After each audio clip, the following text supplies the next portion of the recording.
The PC gave us computing power at home, the internet connected us, and mobile let us do it pretty much anywhere. Now generative AI lets us communicate with technology in our own language using our own senses. But figuring it all out when you're living through it is a totally different story. Welcome to Leading the Shift, a new podcast from Microsoft Azure.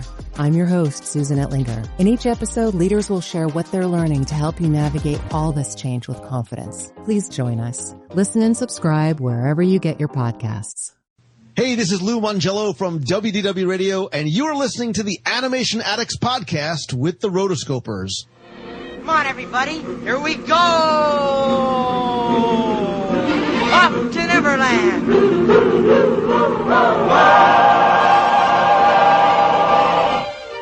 Think of a wonderful thought. You're listening to the Animation Addicts podcast with the Rotoscopers, episode 97, Peter Pan.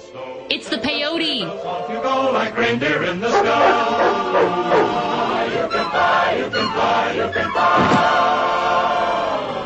Think of the happiest thing. This podcast is brought to you by the Roto Nation, the official fan club of the Animation Addicts podcast.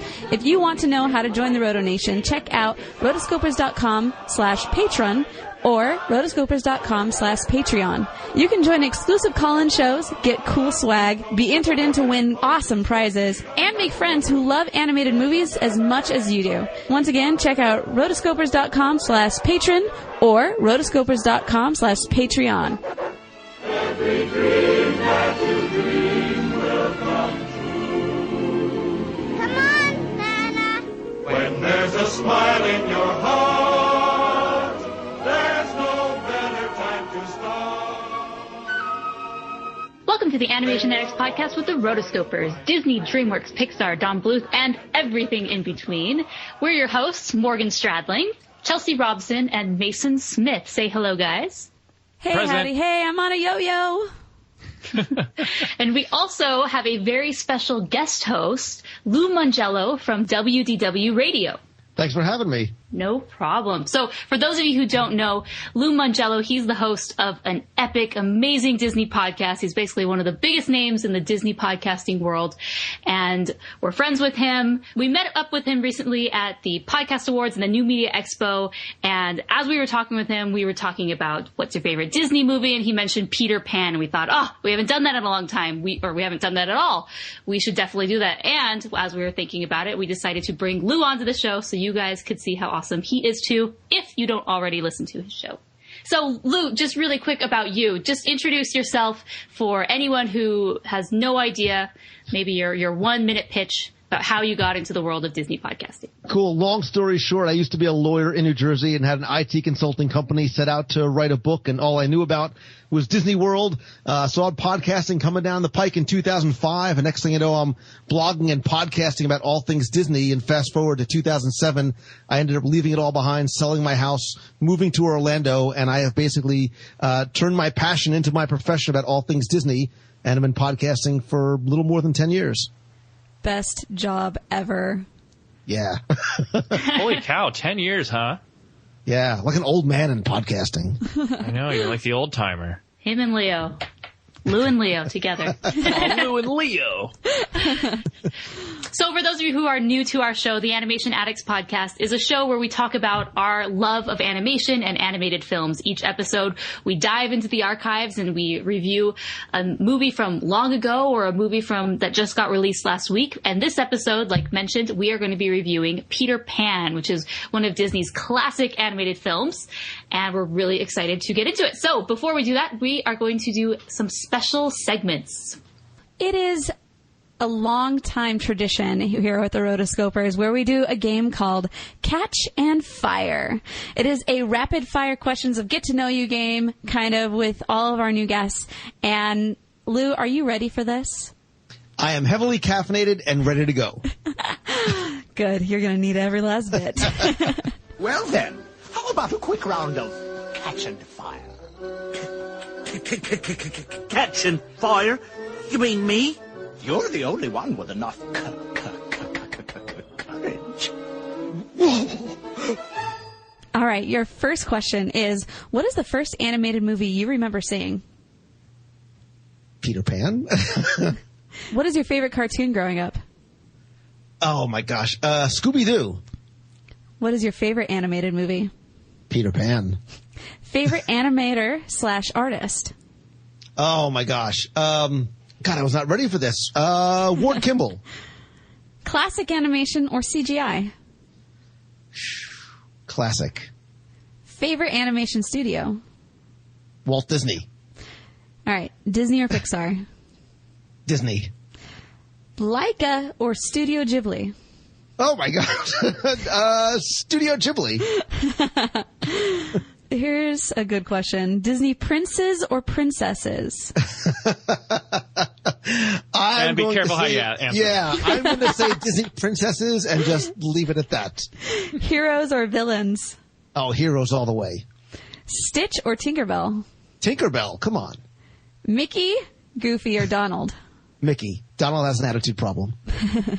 All right, here's a good one. Huey, Dewey, or Louie? Louie. I dig the name. Favorite animated dog? Scooby-Doo. People or anthropomorphic? Where do you come up with this? People. Okay. Do you like people, Lou? Songs in an animated film or no songs? Songs. Let's see. Who would win in a fight? King Fergus or Stoic the Vast? I don't know who they are. I'll say King Fergus because he's got people who could probably help him. I have no idea. I stink at this game. Oh my God. It's okay. It's okay. We're getting down to some good ones. This is the whole point. It's just rapid fire questions to get to know you. All right. Snow White or Sleeping Beauty? Snow White. Tiana or Mulan? Mulan. Who would win in a fight? Frozone or Elsa? Frozone. Honey, where's my... Sorry. Summer releases or winter releases? Winter. All right. And here's one that I really want to know. Disneyland or Disney World? Ooh. You stink. Walt Disney World. All right. And here is our final question. Are you ready? I don't think so. Which movie would you rather watch? Cinderella 2 or Return of Jafar? Oy vey. Am I in prison when I'm watching this? Is that the punishment? Yes, you are. Return of Jafar. 52 out of 52! Well done! Congratulations, Lou Mongello. You have passed the Rotoscopers Catch and Fire. How do you feel? I'm wondering what it takes to fail Catch and Fire. We hope we never find out. So far, everyone has passed. You're all winners here. Hooray! Right. I tried to make it easy for you. You said rapid fire, so I tried to keep it short. Well, you know, you said Peter Pan was the first animated film you remember watching. That one was mine, too. If you ask my mom, it was one of the re-releases, I guess. Yeah, I can't remember, what the real one was, so I just folded under the pressure. Oh, you... That was a lie. I lied. I'm a pathological liar. Yeah, I'm tweeting that right now, Lou. Let's see. Lies! At Lou... Whoa! A pirate's life is a wonderful life, a roving over the sea. Give me a career as a buccaneer, it's the life of a pirate for me. Oh, the life of a pirate for me. All right, folks. In February 1953, Peter Pan was released. It was, fairly successful. A little over 15 million in the U.S. box office, and then they had re-releases 1982 and 1989. So I'm guessing I saw the 1989 one because I was born in 88. So yeah, wow, my parents were brave bringing like a 1-year-old to a movie theater. This was kind of a long time coming, and I learned this in the making of featurette, doing my research. But this one is called "You Can Fly," and if you've ever seen it, it's got this like cheesy intro by Walt Disney himself. Gosh, and he's have you seen it? He's like ringing this tiny bell, and he can't hear it. He's like, no, there's nothing wrong with your computer. This is a he says it's like a pixie. Yeah, this is a pixie bell. And it has supersonic frequencies. And then, like they always do, because Tinkerbell is one of the great Disney mascots, they have the superimposed Tinkerbell that flies around, I remember her in the Wonderful World of Disney, and then, of course, they did this for this, publicity intro by Walt Disney. The production story of Peter Pan goes back a long way. Right after Snow White or, around that time, you can pretty much trace the production of Peter Pan like all the way back to the 30s. Doing my research, it was also apparent that Walt had seen the stage version as a boy, and I always forget that Peter Pan was a play, not necessarily a novel. I mean, I saw Finding Neverland, but you forget. 1939, the screen rights were acquired, and then in 1940, they had already begun storyboarding. And so this one artist, David Hall, he did the storyboards and a lot of the visual development for, the early stages of Peter Pan. And I kind of like it if you can find it online or even watch this, the making of featurette. You can see that the whole tone of it was a lot darker and more sinister, according to this story art that David Hall would draw.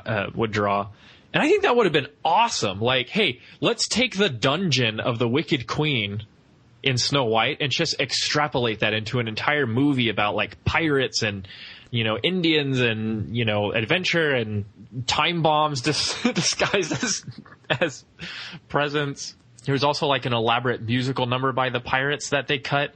If you hear it, it's definitely not as good as, I think it's called The Elegant Captain Hook, when they're trying to get the Lost Boys to join forces with them. But it's along the same lines. They're trying to, hire them up. Mm-hmm. Of course, the war caused production to be suspended.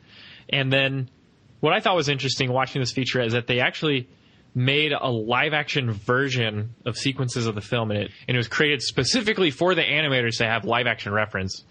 And, of course, like, whether you're animating, like, hand-drawn or, like, CG, you've got to have that live-action reference to kind of have that base to start from, And then you can make the animation as, zany and cartoony as you want, but I don't know. When I first started out studying animation, I was really surprised how important live action reference is. And here for Peter Pan, they almost made like the whole length film in this, this live action film for the animators. My earliest memory of Peter Pan, you guys were talking about how this was your guys' first movie. I remember watching this movie on VHS because it came out on the re-release of VHS was in 1990. And I just remember sitting on the floor in my living room about 3 feet from my TV thinking, this is the coolest thing ever. I like love the VHS or the Peter Pan? Peter Pan on VHS. Okay. I mean, just the fact that you're sitting on your floor watching this movie come to life. And it really does come to life. I actually remember as a kid, and I don't remember what I saw first. I don't remember if I saw the movie first, but I have like vivid recollection of going to Broadway as a kid with my parents and seeing Peter Pan on stage with Sandy Duncan. Yeah, wow. Peter Pan was always traditionally played by a woman. Right. And I remember Sandy Duncan in her little pixie hairdo literally like flying over the audience, and I just thought it was the most amazing thing. And that maybe is one of the reasons why I like the movie so much. That's awesome. Yeah. Now, was it the musical or the original play? I'm going to say I don't remember. Gosh, no worries. I don't know. Yeah, I can't remember when it was. I have to ask my mother. She'll tell me though. Oh yeah, because you get into like different versions. Yeah, there have been a lot of iterations of this story over the years. Obviously, it started out as it actually started out as sort of a short story within a larger novel by James M. Barrie. It was called The Little White Bird, and it was so popular, this character of Peter Pan, that the publisher had them take those chapters out. There were about a handful of chapters that focused on this Peter Pan story, and they released it as a separate book called Peter Pan in Kensington Gardens. And also that story was later expanded even further into Peter Pan, the boy who wouldn't grow up, meaning expanded into the play. So that is the very first iteration of that, where James M. Barrie had these very, very famous characters that everyone loved. He had a sequel, which was called Peter and Wendy. And then there have been a handful of films over the years. There was a 1924 version. It was a silent film. Then a couple decades later, it was Disney's version. And we didn't see any more adaptations, directly, Peter Pan adaptations until 2003. And then recently there was a 2015 Peter and Wendy 2-hour drama, that aired on British TV. But there have been some spin-offs. Hook from 1991. Everyone knows Hook, how it takes this Peter Pan story, but it's not a direct, adaptation. It takes some liberties with the story. Return to Neverland, which is the sequel to this film. Maybe we should add that to our Catch and Fire list. Right. And then upcoming later this year is Pan, which is directed by Joe Wright and has quite a few people in it. And, people are pumped for that movie. But, reading through that and seeing all the different films that have been done over the years, there's only been about 7-ish, and I was actually surprised. I would have thought there had been a lot more considering, this character's in public domain more or less, and very, very popular still to this day.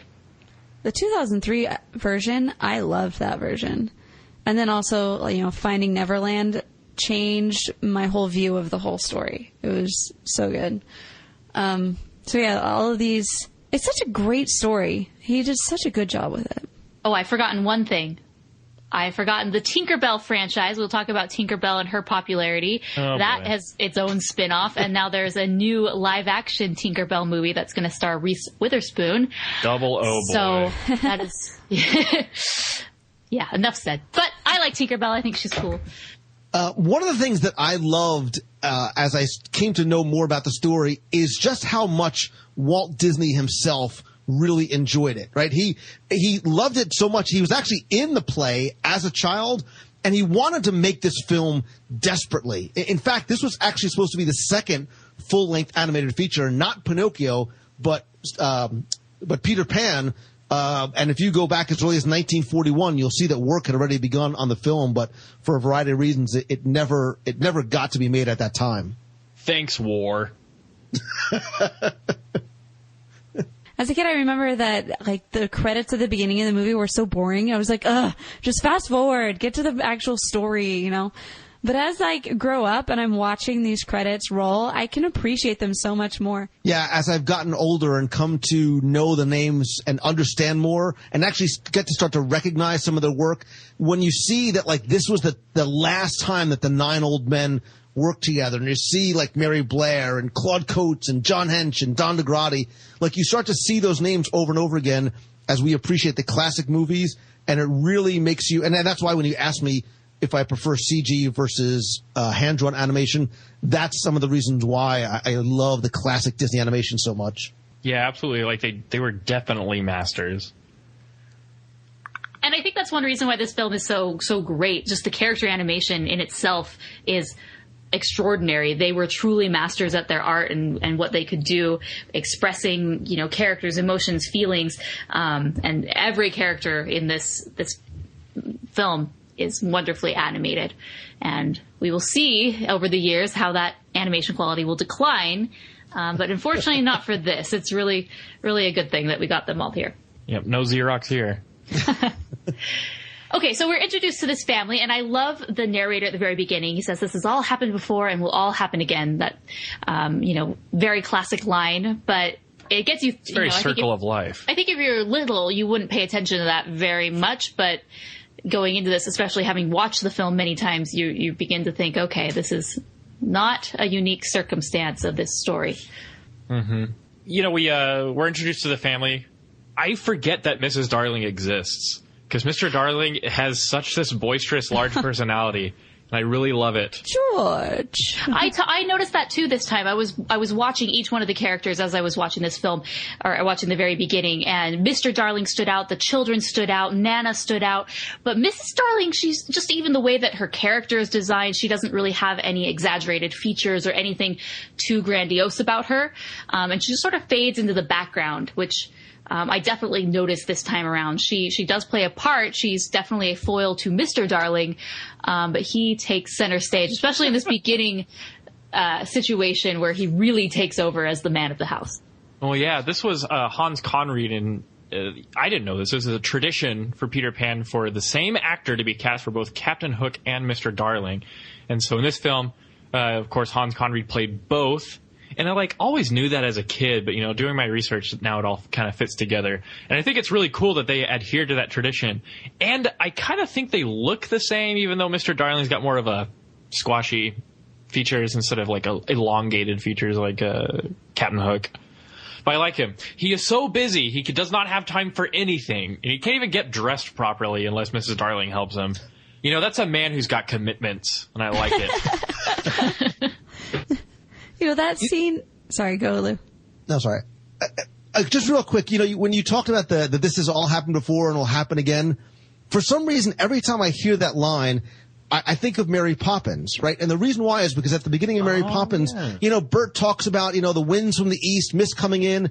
Can't tell what's coming, but I fear what's to happen has all happened before. It's the same kind of thing that somebody comes in to help this family. The same, Peter Pan does the same way that Mary Poppins does. Oh yeah, it's almost like a mythological thing, or not necessarily that, but that there's that he's like this legendary character that exists throughout time. That's kind of a cool concept. Wow, I really did not pay attention to this line that much until tonight. And now you'll never forget it. Now I'll never forget it. That should be our intro for some of our episodes.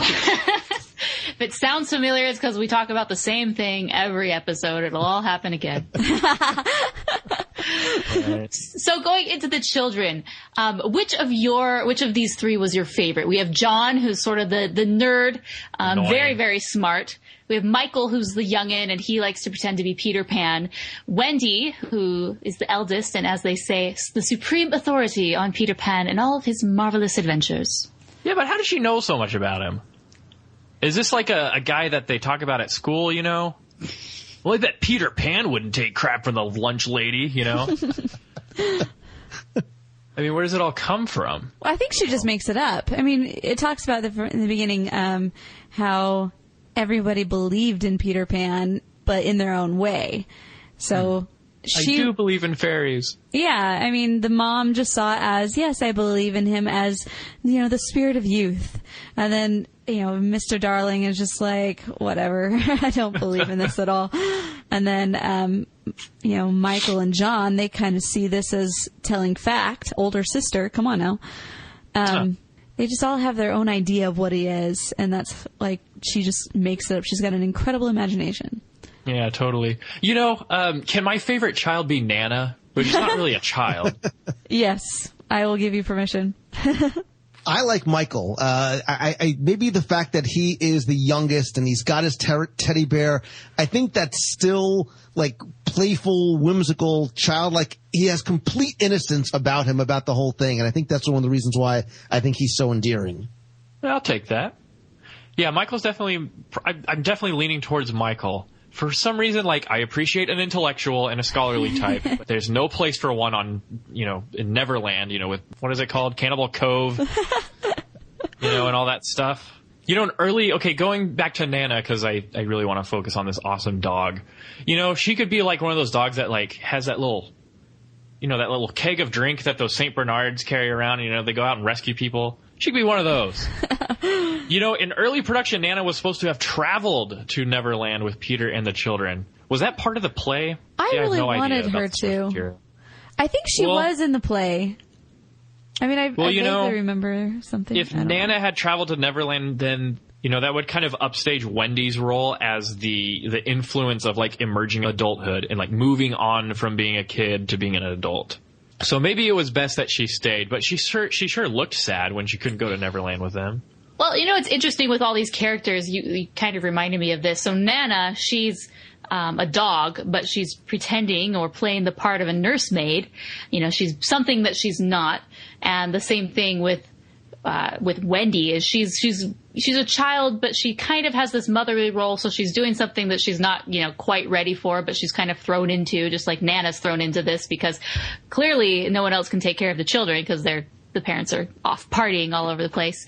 But anyways, I like Nana. Yeah, she's a dog that acts like a human, and she's the exact opposite of the nanny lady in 101 Dalmatians, who at times seems almost canine. I like that one. Okay, so we go in and they are playing Peter Pan, and I love just the way that they introduce these characters, because we're introduced to the parents in their room and their issues, and then it just scans over to another room, and the children are playing, they're having a great time, and they're using all these household items for their games, and they have the cufflinks, and they're using that as a buried treasure, and then they have, now this is one thing that I never quite understood what it was, but it's a shirt front, and they use it as the map, which I've never been cool enough or rich enough or invited to a party where a shirt front is necessary, but I hope to one day to have that happen. Yes. Not for me, but for my date. You know, that scene, though, when she's, fixing his tie or whatever, and he's, going all crazy, it just always made me wish I knew how to tie a bow tie. And I even, went on YouTube and, tried to learn, but never really could. But, yeah. Yeah. I'm not really a bow tie guy, but I got neckties down pretty well. How many knots do you Windsor. Oh, I do a Windsor, I do the whoop, and then the whoop, and then just kind of whoop, if you can visualize that. No, it's great. They have, near perfect dimples on them. So, I just wonder, what kind of parents leave their kids at home with the dog? I wasn't left home by myself till I was, 19. Well, yeah, that was my thing. I'm she can't be that old, Wendy. Maybe 11, maybe 12, but these parents, it's okay, we lock the door so everything's okay, but then later they're upset that the window's open and she's hanging out by the window. I don't know. Absolutely don't want their kids getting out. Yeah. Prisoners. But yeah, either they have so much confidence in this dog or they're just bad parents too. It's an important business engagement. Okay, so then Father, he puts his foot down and, A says, it's high time. She had a room of her own. Young lady, it's your last night in the nursery. Ooh, boom. Source of major thematic conflict. Big bomb has been dropped in the Darling household. But I don't know. You'd think they clearly have money. They would each have a room of their own. I don't think you would, if you have options, each kid gets their own room so they can do what they want. But no, they all three are in the same room, which is interesting. And if I were her, I'd personally love my own room, but it's the end of the world for her, and she's very, very sad. And I guess it's because it shows it's the end of an era. She, I kind of felt this way, not wanting to grow up. I kind of just loved being a never-ending childhood, even though it did end. But I do think there are a lot of themes in this movie, and this one sets it up that eventually you have to grow up, and sometimes it's an event like this, and other times it's just slowly, or other times you have Peter Pan syndrome and you don't. Yeah, Wendy learns she has to grow up, and Peter Pan learns that you must pick one girl that you like. Jeez. Anyway, I started out writing about a love triangle in this movie, but man, it just turned into a octagon. Yeah. Anyway. Yeah. Well, it's a really interesting theme, And they treat growing up like it's a punishment. That's it. Now you're going to get a room of your own, young lady, like it or not. So help me. I'm getting an iPhone 6. That's it. You're done. Dang it. Excellent. Here's the thing, though. As she's leaving and she's going to close the window, and Wendy says, "Oh, don't lock it, Mother. He might come back." And then she just yes, that's oh, gold. Peter Pan. And it's okay, I don't care who you think that Peter Pan is, this idea. She thinks that Peter Pan's the idea of childhood or whatever. I would definitely not let that just blow off. This time, it's all too real. Okay, wait, no. People, there's a boy in your room. No, what? No. This is a bad beginning to Law and Order SVU. But Mom, Peter Pan's going to come back into my room. Yeah, I don't think so. We need to play that sound effect of the gavel. Yeah. Yeah, and so here he comes, Okay, so there might be some discrepancies because apparently Walt Disney played Peter Pan in a high school play. So is this the first time a boy had played Peter in a major release? Yeah, I mean, in terms of, Broadway plays and films and things like that, because traditionally he was major productions. Yeah, traditionally he was played by girl. So Bobby Driscoll was actually the first, obviously, voiceover actor, but first sort of actor to play her in a major role. Yeah. And he was so boyishly depicted in this version as opposed to in stage versions, and even in the silent film version, Pan's character seems very feminine because he is depicted by a female, and so this was a big step. This was a big change. If I went back and watched Treasure Island, then I would recognize Bobby Driscoll, but unfortunately, I've never seen all of Song of the South, and I've never even heard of So Dear to My Heart. I guess I'm not a true Disney fan. I've actually never been able to track down So Dear to My Heart. Surprisingly, I've been able to do Song of the South, but... Well, this is a perfect time for an Amazon plug, then. Rotoscopers.com/Amazon. Free trial. Yeah, Ooh. Chelsea, use it. I will. Okay, so we get that first shot, and I love just the imagery in this film because, like we mentioned, Mary Blair, she worked on a handful of, pre-visualization Disney films, and this was one of them. I have 2 Mary Blair books, actually, and you see a lot of her art from Peter Pan, and it's just, if you don't know who Mary Blair is, definitely go check her out because her art is just stunning. It's simple. It's bright.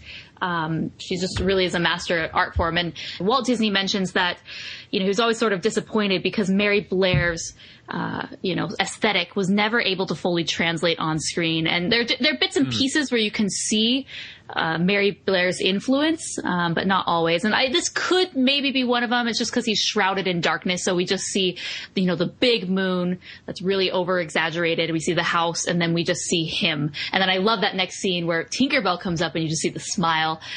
Very, very interesting way to introduce him. He comes in and then Wendy eventually wakes up.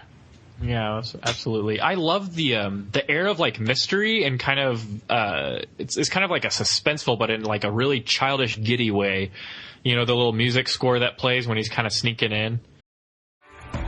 Este episodio es presentado por Honda. Descubra la nueva Honda Passport Trail Sport Todoterreno. La Passport más todoterreno que Honda haya imaginado jamás. Esta Passport cuenta con mayor altura al suelo, barras de techo en todas sus versiones y neumáticas especialmente diseñados para cualquier terreno. Además, disfruta todos tus viajes con el control de clima de 3 zonas, techo panorámico y opciones como asientos delanteros con calefacción y ventilación. Conoce más en honda.com/Passport. And all that stuff. So this was Milt Kahl, who was the lead animator for Peter in this film. And I remember one of his remarks was the challenge of animating weightlessness, Of course, as an audience, we just kind of take it in. We're like, on with the story, But I can imagine, like, the challenge and, like, the frustration of getting it just right, animating something that's unbelievable but making it believable on screen. And, again, that just is another testament to the sheer talent of these classic Disney animators. That's one of the things I think that Milt Kahl really was known for and recognized for was just how particular he was about the refinement of the character sketches. That's why he did so many of the animation on, major characters, Pinocchio, Bambi, Donald, Brer Rabbit, Fairy Godmother, Alice, because he was sort of the character guy in terms of, the particulars and the refinement and really getting that final look just perfect. Yeah. And then I'm guessing he animated the shadow, but I don't get the shadow part. Was this part of the source material? Yes. The fact that his shadow just goes off and does whatever the crap it wants. Well, yeah, it's detached, and then, the main thing in the play is that she recommends to sew it. And I think there's a part in the play where she says, well, I've never actually tried, or maybe that's in this one. I've never actually tried to sew it, but I figure that's the best thing to do. But yeah, that's kind of the introduction to Peter and Wendy, always. Except for in the weird spin-offs where that's not the case. That's why they always have the thimble around. Mm-hmm. Oh, okay. Yeah. So as you guys were talking about different animators who'd worked on this and, just history about the film, it really makes me sad that we don't have one of J.B. Kaufman's books about this. J.B. Kaufman, he's a Disney historian. He's done 2 different Snow White books, which were released with the Walt Disney Family Museum. He did one recently on Pinocchio, which I'm going to review in a little bit in the next few weeks. It's called Pinocchio Disney Epic. And what I love about these books is that they're just 300 to 400 pages, and they are jam-packed with history and information and making of and behind the scenes. It also gives you, depending on the film, the history of the source material. So for Snow White, we have just a whole chapter devoted to the different iterations of Snow White and just different stories and that you hear during production. He's able to document. So I'm really happy that we just got this new Pinocchio book, but having watched this film, it makes me really sad that we don't have one for Peter Pan. I don't know what his next book is going to be, but I really, really hope it's this, because I think there's just so much information that we could learn, and those books are just so great. You should email him. Say, hey.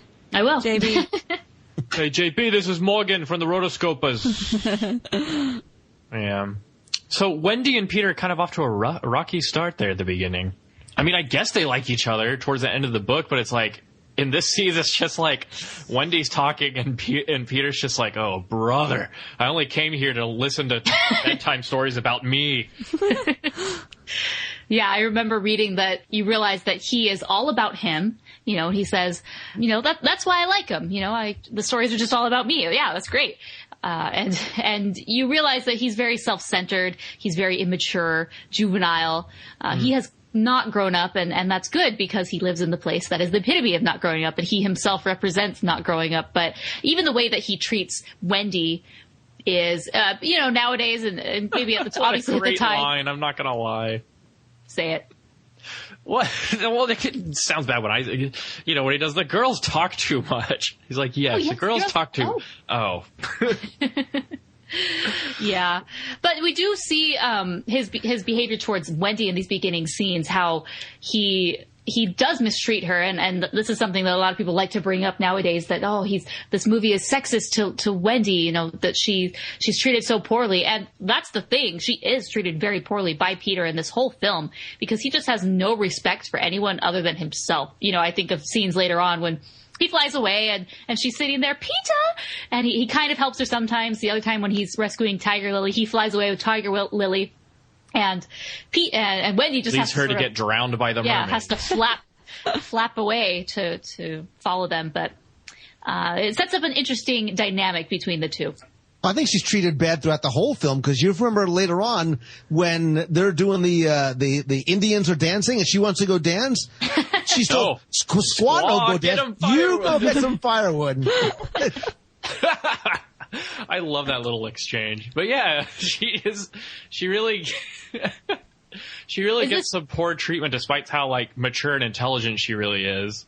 Well, is this something to be concerned about? Because I recently in the Patreon group, we were talking about this film, and people had mentioned this. And, I think I always recognized and knew that she is mistreated, but I don't see it as a bad thing that, movies are that. They tell situations and stories, and sometimes people are very mistreated, and sometimes it's because they're a girl, or sometimes it's just because you're Wendy. But what are your guys' thoughts on that? Well, Morgan, if you don't recognize her poor treatment, then you're clearly evil. Yeah, when I was a kid, yes, I did think I think Peter's being a little harsh on her, but it didn't ruin or make the experience for me. I wasn't rooting him on. Yeah, leave her to get killed by the mermaids, But I don't know. I just would comment in my head and be like, well, make up your mind, Peter. First it's Wendy, then it's Tiger Lily, and then you're all of a sudden really concerned about Tink, and I don't know. Peter's kind of a pimp, Playa. Wow. As far as 90s terms go. Except for he's not, because he's I've never heard him called a pimp before. And we have our episode title. Peter Pimp. Well, I think it's like grammar school, right? Boys are always sort of mean to the girls that they really end up liking, you're sort of picking on and being kind of mean to the girls that you like. Yeah, but we see that in Peter Pan 2 Return to Neverland that Wendy did grow up and move on, and she got married and had a kid, And I was what happened there? I saw the whole exchange as just little kids. I mean, you don't look to two 10-year-olds who, some of them know how to treat other people, but some of them just go around and do whatever. You can't judge this film too harshly, because you can't judge kids too harshly. They just don't know yet. Mm-hmm. Mm-hmm. Mm-hmm. Yep. And so they all start thinking wonderful thoughts. Any happy little thoughts? Like toys at Christmas? Sleigh bells? Snow? Boy, John really likes Christmas. Who doesn't? doesn't. Oh, right. Well, I mean, I'm not faulting him for it, but it's like, you got any other happy memories? But maybe the time of the year is around Christmas in the movie. It's just interesting that this song is very iconic. You know, it's been on so many different CDs and people sing it, and yet it has references to, you know, a specific time of year, Christmas. You know, I'm surprised this isn't on ABC Family's, 25 Days of Christmas special, just like the Harry Potter films, just because it mentions Christmas once. But, even though they mention all these Christmas references, when I hear this song and think about the song, I don't actively think like, oh, this is a Christmas song, because it's not. But anyways, just... I think they think about Christmas because if you think about the dynamic between the kids and the parents, maybe that's one of the few times of the year that mom and dad are home and actually spending quality family time. Oh, brilliant. Deep right there. I just dropped the mic and walk off stage. Thunder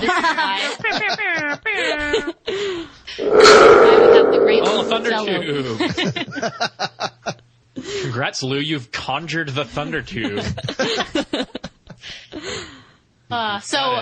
Initially, this is an interesting part because he's telling them how to fly, and in the original play, or in one of the initial, iterations of the story by James and Barry, he didn't really mention fairy dust as being a key element. Fairy dust was sort of added to different versions of the play and whatnot. And the reason is because so many people would go and see the play, and basically what they could do to fly is they just had to think happy thoughts. Initially, there wasn't the fairy dust involved, and so all these kids and families would see the play, and then they'd go home and they'd hop on their beds and they'd try to jump off and fly. He got so many letters about this that ultimately he changed it and added and you also need fairy dust. So the thing is about the fairy dust is I specifically remember playing with glitter as a kid, pretending it was the dust. And I would like to publicly take this moment to say I am sorry to my mother, because as we all know, glitter does not come out of anything. And I just remember finding glitter in so many places for so long. You need to buy your mom a new dustbuster. Right. I actually think this is one of the most beautiful songs, and you were asking me before about music, in animated films versus not. I think music makes the movie. I think this is one of those films that is a classic because of the music. But it's interesting how Second Star to the Right originally wasn't written for Peter Pan, but for Alice in Wonderland. The melody was written for a song called Beyond the Laughing Sky, so it was almost actually used for a different film altogether. Huh. I love recycling cool things. What, Disney recycle? Yeah. Never. That's pretty interesting. That's not a hot topic right now. As soon as they get to Neverland, we're introduced to one of the most iconic villains of Disney lore ever, is "You're a crook, Captain Hook. Judge, won't you throw the book at the pirate?" Do you guys know what I'm talking about? Yes. No. Arrested Development. Oh, Arrested Development, where it's like, yes. What kind of law did you study? Maritime law. Because he was in a play. Okay, maybe Morgan and I just love Arrested Development. Oh, it's been way too long for me. Oh, you gotta watch. Click on the link when you can watch it. It's one of my favorite things. Whenever I see or hear Captain Hook, that always plays in the back of my head. A stage adaptation of a high school play called Captain Hook on Trial. It's horrible. Anyway, so yeah, Captain Hook is awesome. He is awesome. He's a pirate. He was the awesome Disney pirate before we had Jack Sparrow, and I think it should change back to Captain Hook being the dominant Disney pirate. But yeah, Frank Thomas in charge of Captain Hook, and he remarked that the story artists and the directors of the film had conflicting views on how they wanted Captain Hook to be portrayed. So on one hand, the story artists, they drew Hook as this kind of, the way I put it is luxurious, smooth criminal who is very decadent in the luxuries that surround him. And then the directors wanted to see him more as more of a sinister and violent adversary to Peter Pan. And so you kind of see, I would say, a perfect blend of both. Captain Hook can be scary with how violent he is. I mean, who mails a bomb? And but at the same time, he's super fancy. I mean, for the most fancy of occasions, he will break out his gold-plated hook, and then he'll woo the ladies with his amazing harpsichord skills. Those are mad skills, man. I love looking at his little box of specialty hooks, you know. One's a knife. Like, again, a Arrested Development reference, but I'm a monster. But, and then we're launched into another awesome classic Disney song, "The Life of a Pirate for Me." Oh. See, I always thought I was a cool person in high school. Well, okay, maybe not. I was like leading off to this, but I always thought I was a cool person in high school because I had an MP3 of this song, which was a rare song. Player? You only had to be a cool Disney person who had all the Disney songs. This was one of them. This was not your typical Second Star to the Right. It's true. So, having said that, I probably wasn't cool at all for saying, I had 500 Disney songs on my iPod. Not Usher. Don't worry, Morgan. Plenty of people think you're cool. My mom says I'm cool. Doesn't count. What I like about this song, and again, I'm sort of a nerd when it comes to the voiceover actors, is not just the pirates, but the chorus of pirates and later on the chorus of Indians is actually performed by the Mellow Men. And if that name isn't ringing a bell, it's names like Thurl Ravenscraft and Max Smith and Billy. Those are the same guys that do the chorus for Haunted Mansion. So maybe there's The cryptos creak and the tombstones quake. Oh, I can't wait till Halloween. That's cool. I don't know what it is about Disney movies, but somewhere in some song, there's always this one random character who goes off on a solo or something and annoys everyone. And I love Captain Hook because he knows exactly how to deal with dissension and weak links on his ship. He doesn't even look at him or aim at him. He knows exactly where he is. Wha-bam! And then the accordion noise goes down with him falling into the I love Captain Hook for a lot of reasons. And when you were talking about how he takes out his gold hook for special occasions and things like that, the same way that Mr. Darling takes out his good cufflinks when he's going out, the same way that they're both modeled after the same performer, which is Hans Conried. It's sort of a tradition in the film and in the story that Captain Hook and Mr. Darling. And I think and one of the reasons why he's such a villain is I think that Captain Hook really is the personification in the child's minds of their father. And an argument could be made that maybe when Wendy wakes up at the end, she was just dreaming about Captain Hook, and Captain Hook really was, her impressions of who her dad really is. Yeah, that's really interesting. And to go even deeper, Mr. Darling remarks that he remembers seeing that ship long ago when he was very young. Mm-hmm. So what if he went to Neverland as a kid, but he was like bad and authoritative, and he was like a proto-Captain Hook when he went off to Neverland, if he did. I'm just saying. I think there's a Disney theory there. There's a lot of interesting theories about Neverland. Look, there's theories, and we can go off on a way dark tangent that, Peter Pan is sort of an angel that really is taking these children to heaven. And yeah, there's lots of odd theories. Carbon monoxide leak. That puts the whole movie in a different perspective. Thanks, Nana. Weren't you supposed to keep an eye on that? I told you it was a bad idea to have a dog in charge of kids. Peter Pan is the angel of death. There you go. So that'll change how you think about it. Love it. It has, and it's awesome. So the problem with Captain Hook is that he doesn't know where to find Peter Pan, and he lost his hand to Peter Pan. And also there's this giant saltwater crocodile who's perpetually circling his ship and wants the rest of him. So he's a man with a lot of problems. So you know what? Can you really blame him for wanting to shut that accordion guy up? With the old lead injection, as we say in Texas. And hey, do you guys remember Never Smile at a Crocodile? Yeah. Yes. Sure. Dun, dun, dun, dun, dun, dun. I remember that from my I had a VHS of sing-alongs. That one always came up. And I was always confused because, Mom, I don't remember that song being in the movie. I actually purchased the CD or the album soundtrack for Peter Pan on Amazon. And it has that full version on there as well. I love it. I love the lyrics on it. I can't remember them right now, but they're kind of there's a lot of staccato going on, and it's just very perfect rhythm and well coordinated lyrics. One thing I really like about the crocodile, though, is when I was watching Finding Neverland, there was one quote in there that totally, like I mentioned, changed my whole idea about about this.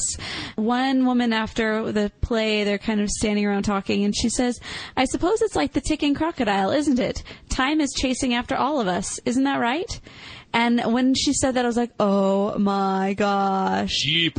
Yeah, because, I mean, you think, okay, so, Mr. Darling is Captain Hook, and the only reason he's upset is because time is ticking after him. Yes, you have to learn to grow up, but with the coming of growing up, you realize death is coming sooner. And so he's always worried about this crocodile coming after him, who already has a piece of him, his piece of his childhood, per se, something is already missing from him, and it's coming after him. And when I heard that, I was like, oh my gosh, yes.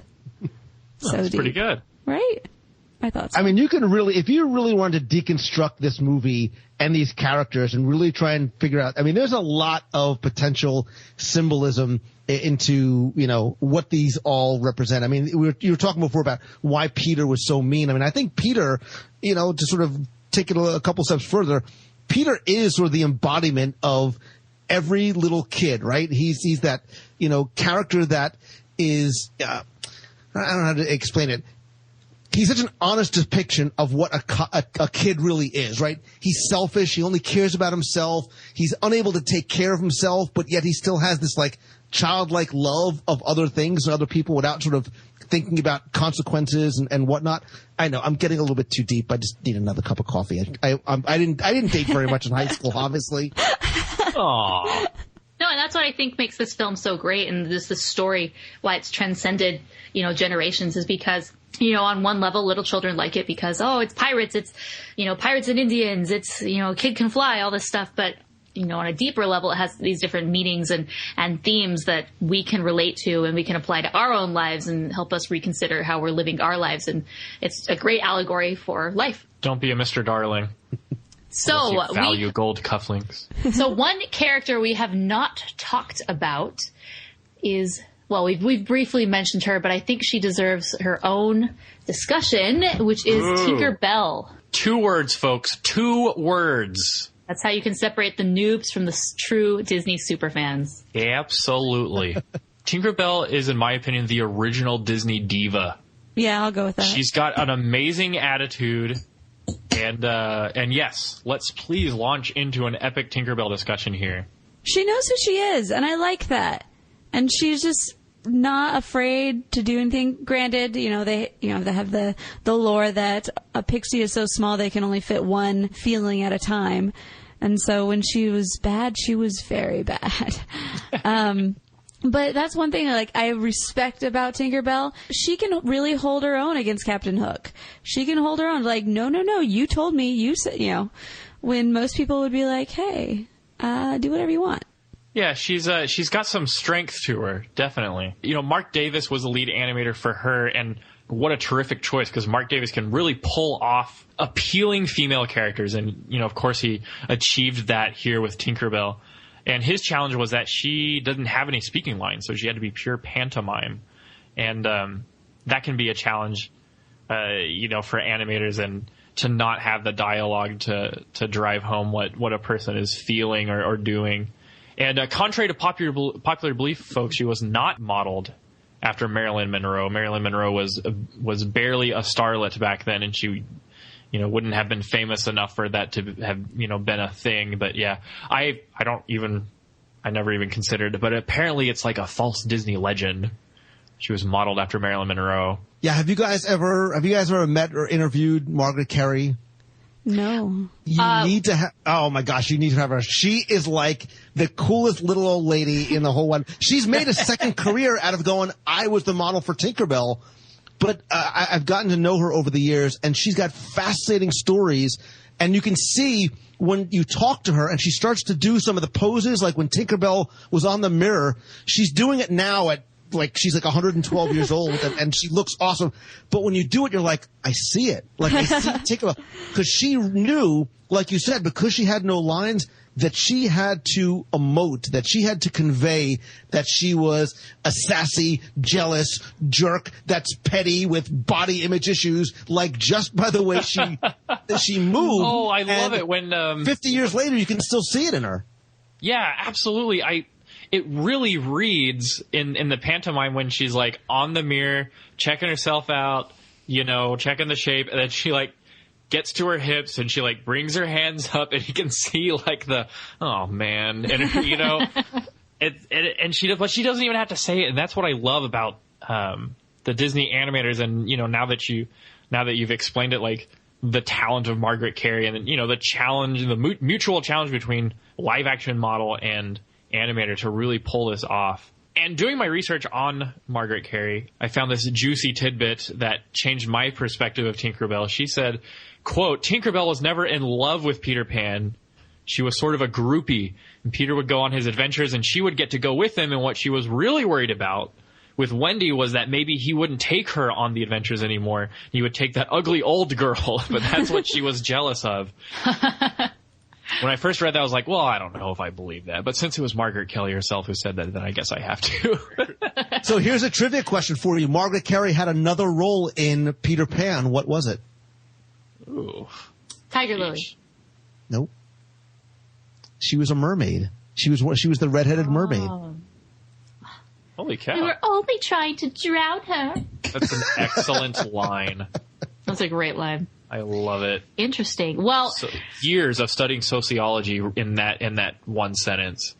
If you're interested in Tinkerbell, there was a book that was released in 2013. It was called Tinkerbell and Evolution. And it's basically one of these just intense books that it has nearly 200 pages, and it just talks about Tinkerbell over the years, not only in the Disney version, but also in the original play, how, initially she was called Tippy Toe, and had speaking lines, and they changed it. And so if you're interested in the character of Tinkerbell and how she's evolved over the years to this Disney legend and this iconic figure, then definitely check out that book. I'll include a link in the show notes if you want to check it out, because it's quite good.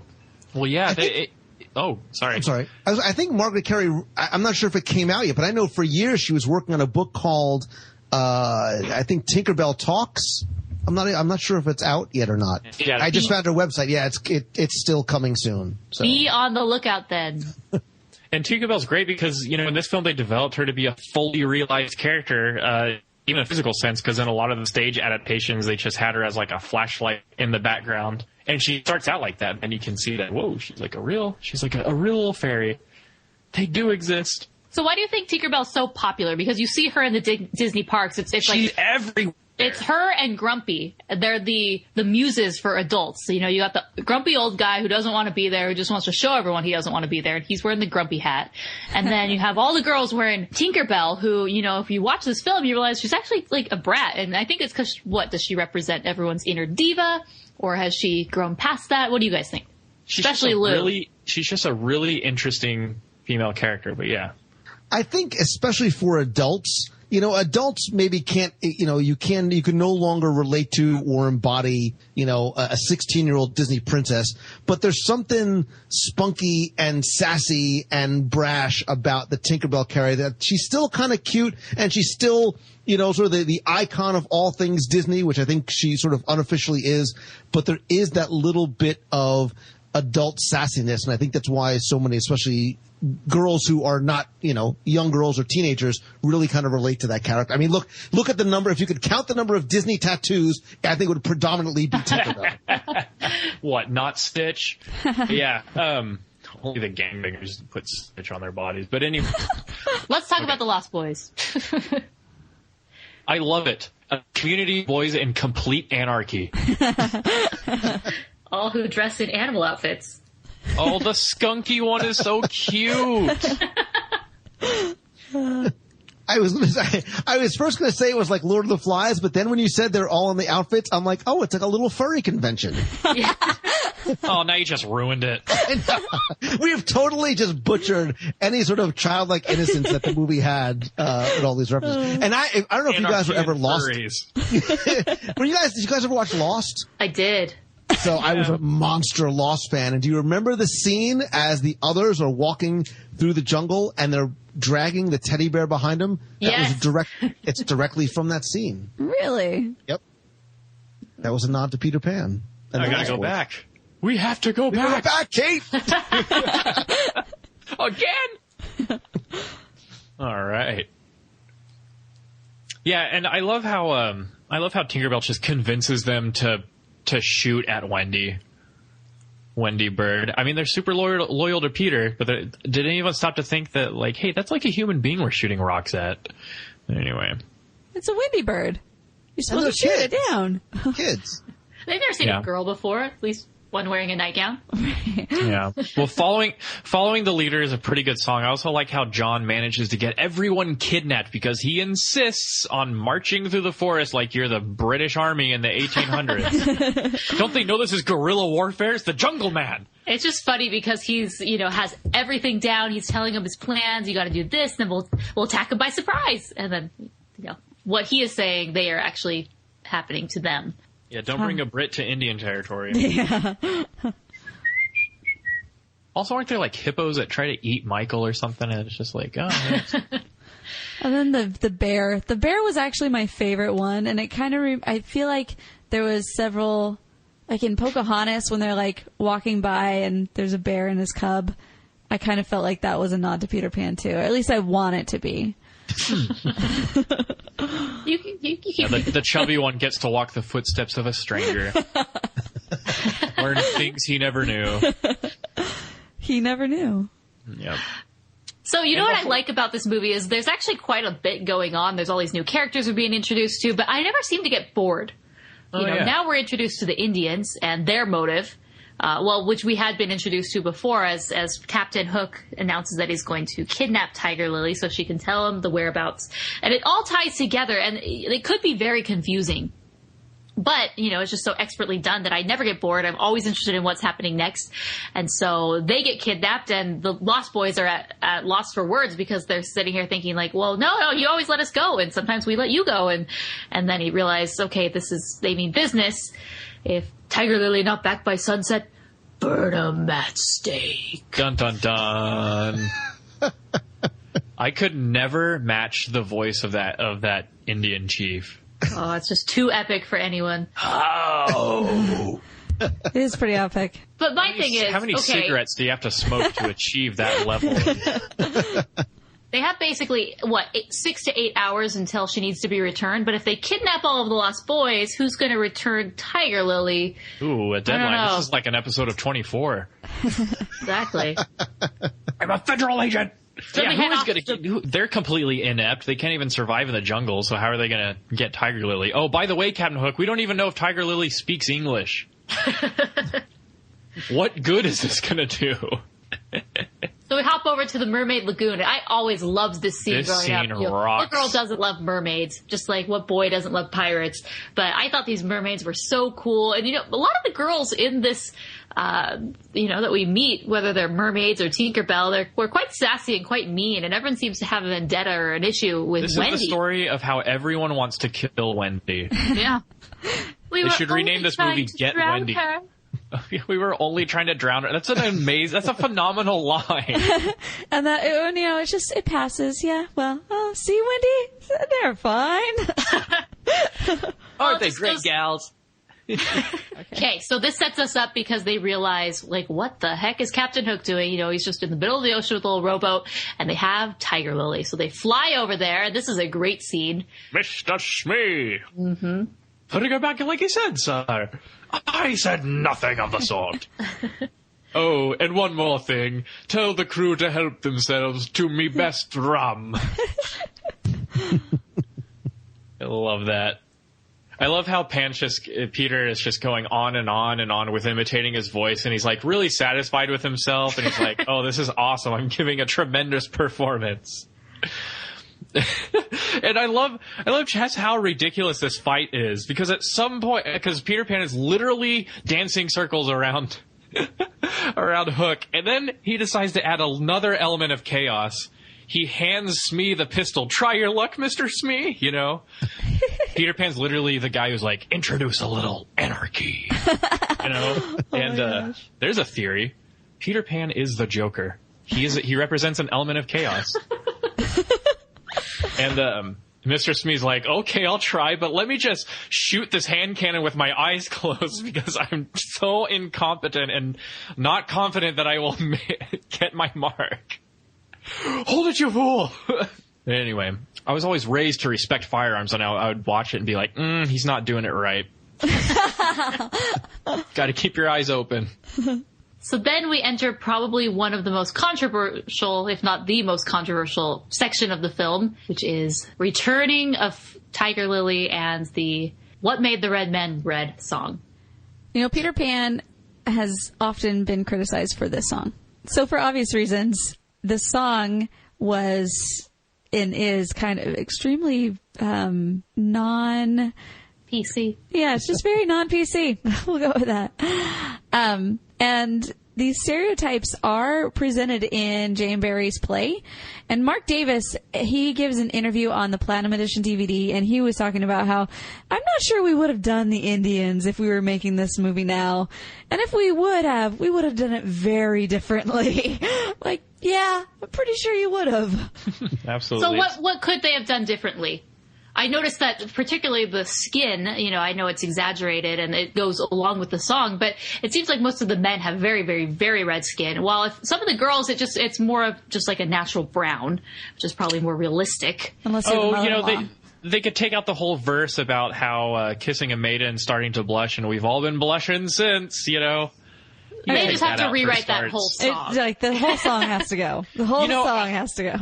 Okay, but I'm going to play devil's advocate here. What's so bad about it? Because all the Lost Boys want to be Native Americans by the end of the song. It's true. It's got to be worth something. Yeah, that's definitely devil's advocate. You can really dissect this scene. You know, the easy solution is just take the whole scene out, right? Because you've got a lot of if you want to go the PC route, you've got a lot of non-PC stuff there. Let's start off with, hey, Peter Pan, thanks for bringing back my daughter. Listen, why don't you smoke some peyote? Come on, kids. Let's all light up. We talked about Wendy. You know, you're a woman. You can't dance. Just get back in the kitchen and get me some firewood. And later on, they talk about, well, listen, kids, you know, you don't want to grow up to be like those bunch of savages, obviously referring to the Native Americans. But look, you have to sort of take it at the time it was created, right? And that's one of the things, and I think you can have a whole separate conversation about Disney movies that at the time, nobody gave it a second thought. But now, if you look back at the crows from Dumbo or Sunflower from Fantasia or the Tar Baby maybe from Song of the South, Aww, you know, poor Tar Baby. Yeah, you know, Cyan Am. But there's a lot, right? And there's a lot that now you look back and say, God, how did they even think about doing that? Look, they even fixed Aladdin, right? Remember Aladdin, the merchant? Yes.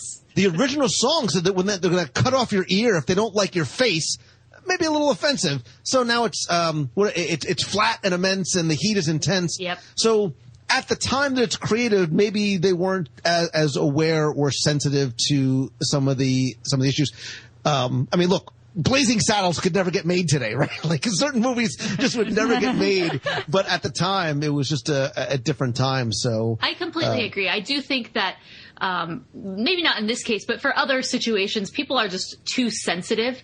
So and I'm not saying in this instance, I'm just saying overall, I think most people are offended by a lot of things nowadays. So you can't get away with even joking around unless you're like a legal comedian, then I guess it's okay. But back then, I mean, I don't really think this was meant to be mean and to have malintent. It was just meant to, you know, tell a story. And, you know, when I look at this and, you know, no, is it okay now? No. But were they trying to be vile? Were they trying to be mean? Were they, you know, what was the original intent? You know, should we censor it? I don't think so. I don't think we should censor things of the past because how will you ever learn from them? But, you know, to totally criticize somebody who, you know, was completely ignorant of the matter or. Well, I mean, look, you know, you can use a movie like Song of the South, right? Which is never going to be re-released. Like, just give it up. You're going to have to watch it on YouTube.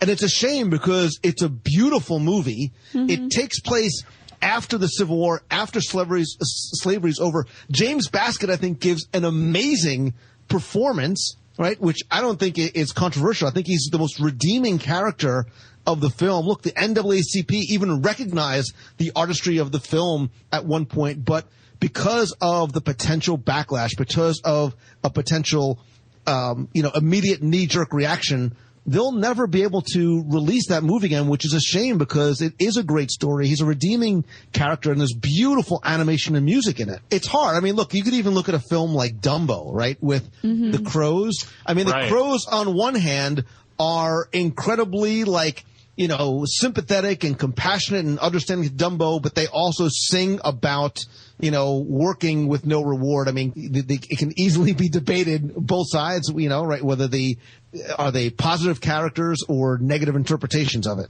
People just need to get along and then just think highly of each other, and then all of these problems will go away. Just give everybody peyote. See, the chief had the right idea. Everybody just smoke a peace pipe and you all feel better. There we go. We're all done. Comes back around. Pure organic fuel, man. That freak juice. Well done. Anyway, at some point later on in the film, you know, that crook Captain Hook, he captures freaking Tinkerbell, and I love this scene so much because he's really trying to show how civilized he is and that we can deal, right? You know, I'm a pirate, you're a fairy, we can make a deal, you know? Taking a tip from Hades, you know, being the smooth talker, really trying to reach a deal with Tinkerbell here. And he really uses reverse psychology on her, you know? I love it. You know, what is it? Lumping a bunch of guilt on Peter, you know, making him really seem like he's the bad guy. Think of it's me giving her the best years of her life and just casting her aside like an old glove. And I love it because you get to, in the same line, you get to see his feigned sympathy, but also he can't help but be nasty. And really drive home how abandoned she feels. And then, you know, I mustn't harm Peter. I mustn't lay a finger or a hook on Peter Pan. I love when she's actually drawing out the path on the map. Yes. That's like one of my favorites. Oh, he's repeating literally what she's doing? Yes. A hop, skip, and a jump across. I just love her movements in that section. Oh, yeah, with the ink and stuff. Mm-hmm. Clever.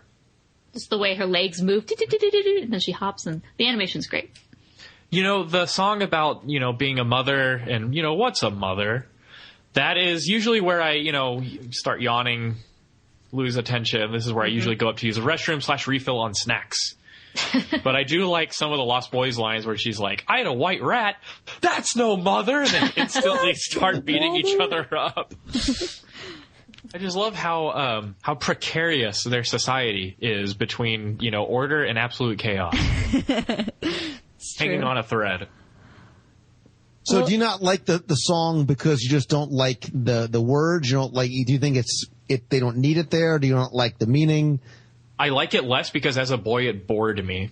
Kind of like Love Goes On Robin Hood. Yeah. That was usually what I was like, oh brother, I'm out of here. But what about now? It was fine this time. Has that lingering effect? Well, watching it this time, I did have this thought in my head of a feeling of empathy of like, hey, these Lost Boys really don't know what a mother is, so this is like a really big deal for them. And I was wondering, like, how do they feel? Like, do they feel like really sad that they don't have a mom? I mean, obviously, because they all want to sign up to be adopted by the Darlings after this, you know? And so, yeah, there is kind of this, like, element of empathy for the Lost Boys because, like, they're really ignorant about this, and how would their lives be different or lives change if they had a mother's influence? And so... Yeah, the Lost Boys are very easily swayed. When Tinkerbell comes in at the beginning and tells them to shoot him down, they don't even really consider it. They just do. Here, you know, she sings a song about being a mother, and they definitely need it, but then they instantly want to be adopted. And then later, you know, Captain Hook sings a fancy song about being adopted, and then next thing you know, they want to be pirates. Screw that, let's be mercenaries. So, yeah. They definitely need some parental figures in their lives to help them see the straight and narrow. But I didn't mention this earlier, but this is the last scene we see Peter wearing his big cheap hat, and there needs to be some cosplay of someone doing Peter Pan wearing that big, awesome Indian headdress, or at least they need to bring it back in the parks because it's his best look. It's his best look. Well, it's symbolic because after what happens next, he's been humbled. You know, Pan is not Big Chief Flying Eagle anymore, you know. I think he gets a what do you call it? A rude awakening. I felt like the bomb part slowed the movie down. So now they've come back to the ship. They're doing their little dancing around the song. I mean, I will say that is probably one of my favorite songs. Sign up with Captain Hook. And, like, you know, the whole part with the bomb, I felt like that part just was always one of those slow parts for me that I was like, okay, quicken up. Let's get on. But then one of the best parts of the whole film, no splash, Captain. You want a splash, Mr. Starkey. I mean, really, it's one of the best ones because you can just see Wendy and Peter just like, it's all a game. The whole thing is just a game, and you really appreciate it for that. Yeah, Peter doesn't ever realize how much peril he actually is in. It's just fun and games for him. He actually sort of likes it and relishes in it. And, you know, especially with this moment where they're giggling along and then it goes to this big epic battle between him and the codfish himself, Captain Hook. I love the codfish. I'm a codfish! Like what, you know, talking about like childhood innocence and like how these children see the world around them, like it's very fitting to have their opponent humiliated in that way. Just have him admit he's a guppy or a codfish. That's how you know, like, where their emotional levels are at and how grown up they really are. Like, I know, as adults we're like, well, to the 7-year-old in us, not, you know, the 18. As adults we're like, gosh, kill him. I like how Captain Hook meets his end in Hook, the movie. That's like the best thing ever. That is a good ending. But that's not this ending. No, it's not. This one is fun, though. The clock comes out. They start skipping rocks, basically, down the... I just love that part. It's like so great, because you've got Hook inside the mouth of the crocodile as the boat is going up and down, and they're both, like, going over each other. I love it. And then they ride home in the amazing golden ship, and... Mr. Darling and Mrs. Darling come back, and this is when we start to see, oh, maybe I've seen that before. Yeah. I like that element of mystery there. Also, we've skipped over the fact that Smee has amazing arm strength to row at the same speed that the crocodile is chasing Captain Hook. And we're bringing it back down. Do you think his triceps are like just as good as Hercules's? I think if his calves are anywhere close, you know, you were allowed. Oh, hey, I'm not talking about calves. I'm talking pure triceps. You know, I like at the very end how, you know, Father has cooled down. He's like, oh, you don't have to leave the nursery. But she is, through all this, Wendy has grown up, which is kind of this experience she needed to help her. You know, she went to the most magical place of all, Neverland, which would be any kid's dream. And I think through it, she realized that, you know, she needs to one day be a mother. She needs to grow up. There are people in her life who need her, you know, to be somewhat responsible. And it's just interesting. You see how with her parents, you know, they went through this too. We all go through it. It's kind of that moment where whether it's something you consciously have to do or something you just get thrown into and you're forced to grow up, it happens. Mm-hmm. I remember seeing it multiple times, and even still sometimes when I look at it and I see that final scene and I see Wendy wake up, I say, you know, was the whole thing just a dream? Did they really fall asleep in the nursery? She dreamt the whole thing, and her parents have had this dream too, and, you know, it's sort of this... you know, they wake up a little bit different and a little bit wiser than they did when they fell asleep. And that's why the ship that you see going over the moon isn't really a ship. It's just clouds that sort of look like a pirate ship. Yep. Well, a strange mass case of lucid dreaming. It's the peyote, I'm telling you. Carbon monoxide. All right, so what do we rate this? Oh, I forgot we had to rate it. All right, let's hear Lou's first. The new guy. You know, this is I'm biased, right? It's my favorite movie, Peter Pan. I can pull out my old lawyer chops and argue as to why I think he's the best Disney character ever. Objection. He is. All right. So now I have to argue it. Why is Peter Pan the best character ever, right? He never has to grow up.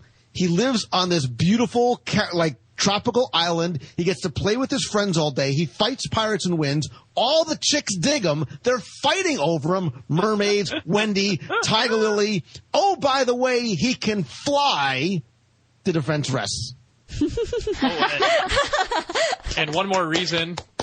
The tights. The tights. And he can transport between two worlds, two alternate dimensions. Although why would he want to leave Neverland, you know? To pick up more chicks? Oh dear. The prosecution rests with the defense. All right, well, I'm just going to go off, and I'm going to give this movie 5 stars. I think this is a Disney classic, and no, it's not an original story, but what Disney films from this era are. I think the characters are so great. The animation is wonderful. Whether they're speaking or not speaking, they just emote so evocatively that we're able to figure out what they're saying and their little nuances. And the story, for me, it always is moving forward and it's leading to this conclusion. There is a slow spot during the mother sequence, I feel. And I think that's purposeful. I think they wanted to slow it down a little bit. But overall, I love the characters. I love the film.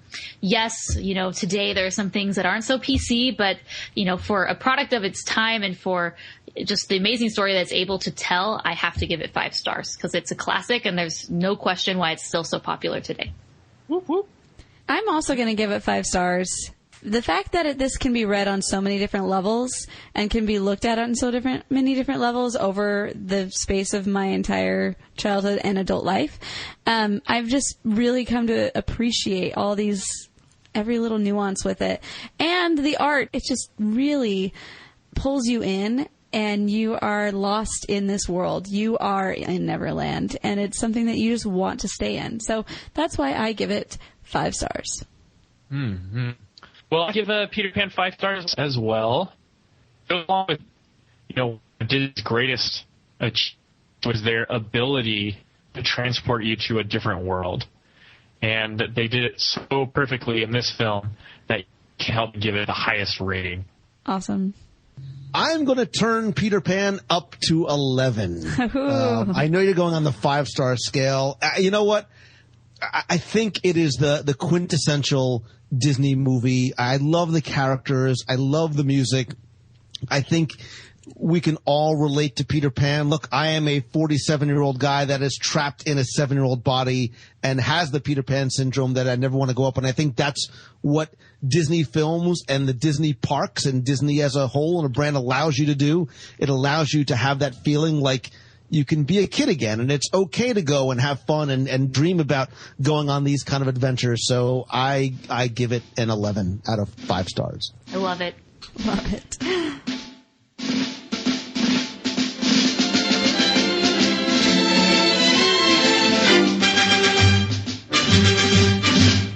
Following the leader, the leader, the leader. We're following the leader wherever he may go. Hey guys, it's Mason again. Aside from the characters having good, strong personalities and Peter Pan having the action and adventure, it's an overall good film, and I'm just kind of amazed at how the world has taken Tinkerbell as its own. I'm not sure if James Barry was able to see the reaction that the play received, or even when the 1924 silent film version was released. But I'm hoping that he was able to see the effects that his story was having. Anyways, that's all I was going to say about the film. So hopefully you guys enjoyed seeing it with fresh eyes and everything. And good luck with the next podcast. Have a good day. Bye. Hey guys, this is Blake Taylor, and I am super pumped about this episode because it includes the 2 websites that I have the privilege of writing for, Rotoscopers and WDW Radio, all in one podcast episode. So I'm really looking forward to hearing what y'all have to say about Peter Pan, especially since it is one of my favorite animated films. Something that I love about especially Peter Pan and Tinkerbell is they are among this rare group of animated characters that exist beyond the confines of their individual film. I feel like, for example, Mickey Mouse is in this same category. You know, he's this symbol of hope, of optimism, almost like this patriarch to the whole Disney family. But, you don't ever really see those qualities of Mickey's personality within his short films or within his movies. That's something that's kind of just been attached to him as he's withstood among generations. I feel like Peter Pan and Tinkerbell are the same way. They are representations of imagination, of youth, of that idea of never growing up. You see that kind of hinted at in their films, obviously, but the true impact of how that's influenced audiences, you don't really see until you step back and look at the bigger picture of really how they're infused in other synergy type things, as well as really what they mean to people in the bigger picture. Within the film itself, brilliant. I love the foil that Peter Pan and Captain Hook have going on. It's almost kind of like Agent P and Dr. Doofenshmirtz. It's repetitive, but it's always so much fun, and there's never really any real danger involved. The nursery scene where they fly out over London in the evening, my favorite scene in the whole film. I love, and it's also my favorite scene in Peter Pan's flight at Walt Disney World. Just being able to kind of soak in that scene is always one of my favorite parts of any Disney vacation, especially now that they have the interactive cube, which is so cool. But looking forward to the episode. Talk to y'all later. Hi guys, it's Kimber. I'm just calling to leave my thoughts on Peter Pan. So this is one of those classic Disney movies that I never really got into, and everybody just loves, and I never really got it. I don't know, maybe I wasn't one of those kids who never wanted to grow up or whatever.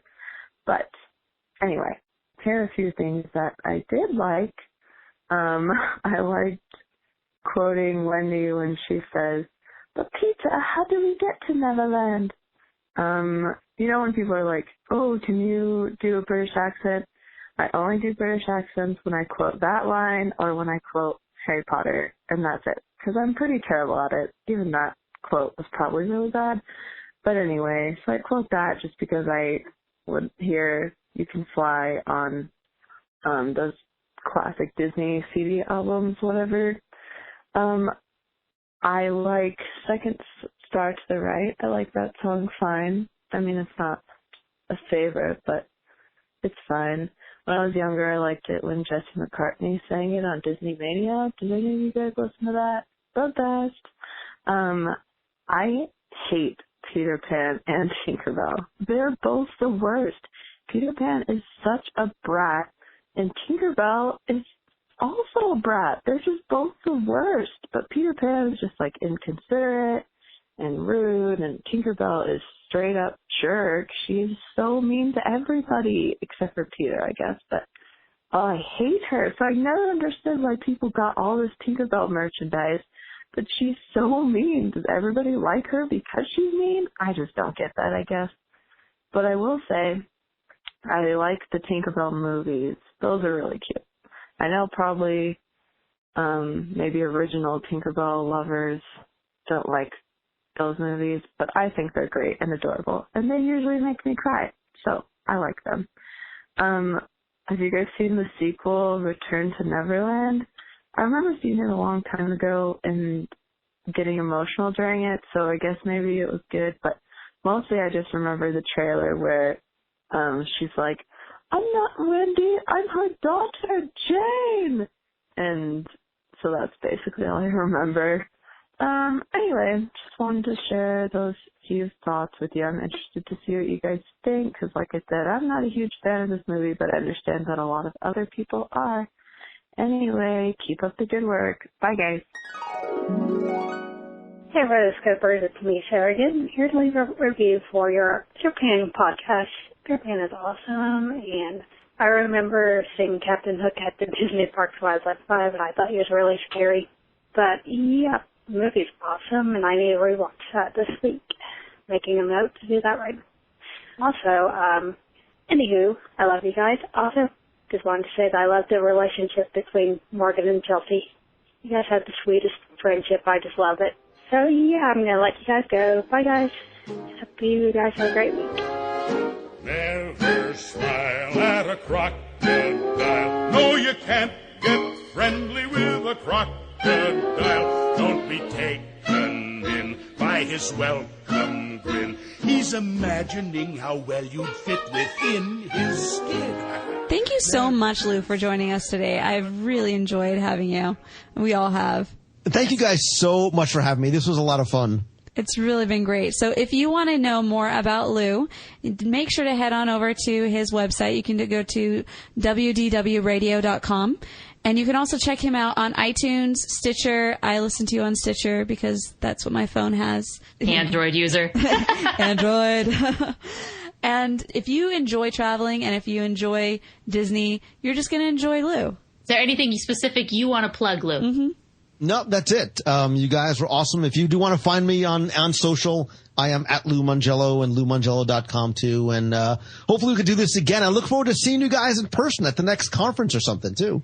Yes. One of my Second favorite... start of the ride and straight on to D23. Right. Nice. Nice. Also, for show notes, make sure to head on over to rotoscopers.com/97. Also, make sure to leave a comment there because we are always on there for at least for the next 2 weeks. We're always on there talking and commenting back, so we like hearing what you guys have to say about this episode. And then also on Twitter, make sure to use the hashtags AnimAddicts or AnimAddicts97. Thank you so much for all these voicemails. You guys are fantastic, and we love hearing from you. So if you want to be a part of the voicemail section, make sure to head on over to rotoscopers.com/voicemails, or just give us a call at 406-646-6575. And once again, head on over to rotoscopers.com/Patreon/Amazon/Audible/store, whichever one of those you're wanting to head on over to. Yes, we're all there. I just want to give another shout out to the fellow patrons. We have 13 patrons and, some of them are in the patron group. It has been a blast just interacting with the other patrons. We're having discussions all over the place. It's been such a great time having the patrons be a part of the show. And thanks so much to the patrons who have supported us within the first month.